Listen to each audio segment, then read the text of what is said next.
Πραγματοποιείται λοιπόν η Λαχιοφόρος αγορά. Κληρώνουμε λοιπόν για το πρώτο δώρο που είναι ένα κινητό Xiaomi.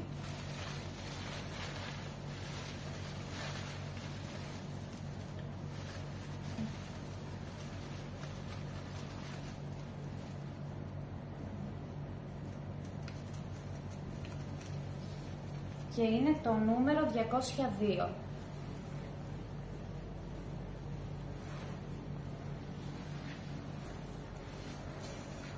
Πάμε τώρα στο δεύτερο δώρο που είναι το φουρνάκι μικροκυμάτων.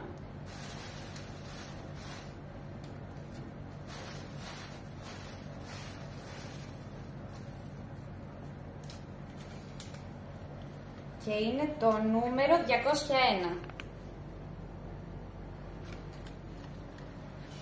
Πάμε στο τρίτο δώρο που είναι ένα σαλόνι κήπου από το Vico.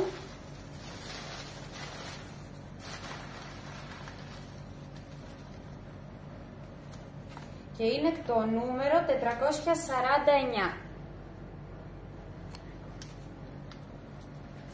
Πάμε στο τέταρτο δώρο που είναι ένα σετ αθλητικό αξίας 100 ευρώ.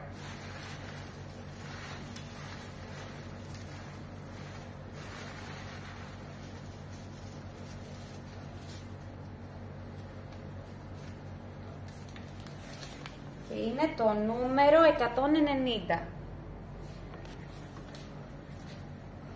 Πάμε μετά στο πέμπτο δώρο που είναι μία air fryer από τον Σεραφιμίτη.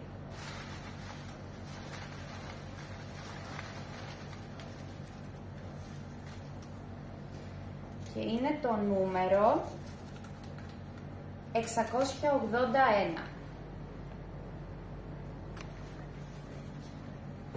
Και πάμε μετά στο έκτο δώρο που είναι ένα ατομικό μαξιλάρι από τα Λινέα Στρο.